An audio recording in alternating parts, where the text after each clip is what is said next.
21st century. We're living through the most technologically advanced society the planet has ever seen. We've got a phone, we press a button, and someone on the other side of the world is picking up in real time, and we can look at them face to face like it's no big deal. Right? Stuff like this that 20, 30 years ago we were just seeing on Star Trek, and it was like, oh my god, number one, where's that coming from? But here we are, we're living with it. Technologically advanced, most connected, we have the most incredible amount of information available to us, and yet at the same time, we also have some of the highest rates of depression, of anxiety, of suicide attempts, and suicide successes, unfortunately. What's going on here? Where is the disconnect? What is happening amongst us that we've got the most availability ever to connect with each other, and yet we're also living with these different sorts of I don't want to call them diseases because they're not. There's something missing. There's something missing. So today's episode, I want to talk about the importance of communication in the mental health space of a human being. What I mean by that is, think about something happens to you, right? Let's say someone cuts you off. Just to keep it very subtle, very simple. You get angry, right? And if you keep that anger inside, you're now walking around for the rest of your day with that anger inside, all because somebody cut you off, right? And now we can get into something deeper. Something happens at home. Something maybe with your spouse, something with your child, whatever it may be. You internalize it. That thing does not disappear. Just because you think it's gone doesn't mean that it disappears. Look, the human mind is a very powerful tool. It's so good at hiding the things that hurts us. It suppresses the things that makes us uncomfortable. So when these experiences are not expressed, they're not vocalized, they're not shared, we're keeping that stuff inside. And the human being, we are a creature of society. If you put a man on an island by themselves, he will literally create a figure out of his imagination to be able to talk to someone. You ever seen the movie Castaway with Tom Hanks? Wilson? It's not far-fetched. If you read up on psychology and the way that the mind works, when it's in isolation, it starts doing this. Why do you think in prisons they put the most dangerous men in isolation rooms? How crazy do you think these men get, and women get, being in these rooms by themselves to talk no one to but their demons that now externalize themselves into reality? Now, I give you that heavy picture because without the impact being seen, the actions necessary to be taken aren't important. We may not be in isolation rooms in prison. However, we may find ourselves in isolation amongst a crowd of people. And it's this isolation amongst a crowd of people that causes depression, that causes suicide attempts, that causes anxiety. Because people ultimately aren't being heard. And if people aren't being heard, we resort to means that we normally wouldn't. So look, if you are experiencing any sort of experience in life that has you feeling closed up, it's almost like the soda, right? You ever had a soda can and you shake it? What happens to that soda can? What happens if you shake it for long enough? It'll take a long time, but what could happen? It'll burst. Think about the human being in a very similar way. The emotions that are within us is the soda pop.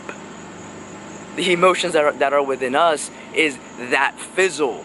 And eventually over time, if it's not talked about and if it's not really cleared up, it will pop, it will explode, and that's why we have what's happening today in the world. So let's just talk about these experiences. Why are these happening? What can we do about them? Right? There's so much happening in today's world that if we don't talk about, it's almost like it's that elephant in the room. It's out of sight, out of mind. It's not the case. Just because you can't see it doesn't mean it's not there. It's there. It's actually running probably a big majority of your life. So people, look, we're talking about the ability for a human being to really be self-expressed and to connect with another and to create this world in which we have the ability to live, we have the potential to live in. So look, let's take this idea of mental health, right? And we see the impact of what can happen if we don't talk about it. Now, what can we start doing? How can we start developing a level of communication in which we can create the open space? For one, we gotta understand that the other person outside is just like we. In some way or another, the person that you're looking at, that is getting you angry, that you see beauty in, I'm going both spectrums, the person that you're comparing yourself to is showing you something about yourself that you may, one, be uncomfortable with, or two, be really jealous of. Now, if you can just start to wrap your head around that, and again, this isn't the truth. This is just a truth to stand from. This is just a pair of glasses for you to put on and say, you know what? Maybe that could be the case. I'm not saying it has to be. Just test it out. If the person in front of you is getting you angry, why is that so? Why are they getting you angry? Are they getting you angry because of something that you do yourself and you may not even realize it? Are you jealous of them because you actually, you're jealous of their beauty and you forget how beautiful you actually are? So look, the mental health space is this ability for us to now start looking at each other as mirrors. For me, what's going on in the world today with depression, anxiety, suicide attempts, right? All of this is just an access for transformation. Sometimes the contrast, the impact needs to be seen in order for us to actually try to do something about it. Look, if the sky wouldn't get dark, the stars wouldn't be able to be seen. These areas that right now are so prevalent in the world, unfortunately, all right, are just accesses for us to say, hey, what's missing here? There's something that is missing. We, as a society, as a species, can take responsibility and say, you know what? Maybe we should start looking at what we can do. Because look, our kids, my kids, I don't have any yet, my kids are gonna grow up on this planet. And the way that the elders are the way that they're gonna be. So for me, I need to be an example for the children to come. Because if I'm not taking responsibility, how can I blame somebody else for not taking the action? Look, I invite everybody that's watching this right now, take responsibility for the communication that you deliver for others. People will hear you, and because of the things you say to them and the way in which you say them, they will create a world in themselves towards you. So when you say something, it's not like, oh, whatever, I said it. No, get responsible. You say something to the other human being, how is the other person taking it? What are they left with? Are they left with peace? Are they left with anxiety? Are they left with love? And when we can start looking at life from that perspective and the human interconnection that we experience and share, we can start causing a dent in what today is called depression, anxiety, suicide.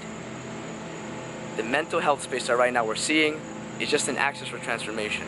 I invite you to start stepping into a place where you can start looking at where can you get responsible for in the communication you're delivering.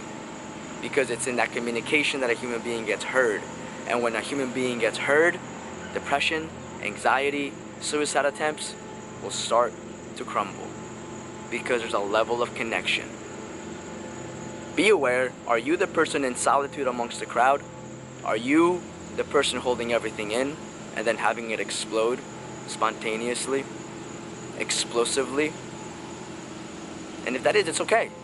Okay, you're human. That's what this is all about. We talk with each other. We share with each other. Go look for some professional help. There's nothing wrong with it. There's nothing wrong with it. How can someone support you if they don't know you need support? Thank you for watching. And if there's something about this that really just hits home to you in a powerful and profound and lasting way, write it down so you remember it for yourself. This isn't for me, this is for you. This is for you. This is for us to start looking at life in a different way so we can connect. Because we're living in a very disconnected world and all we really crave for is connection.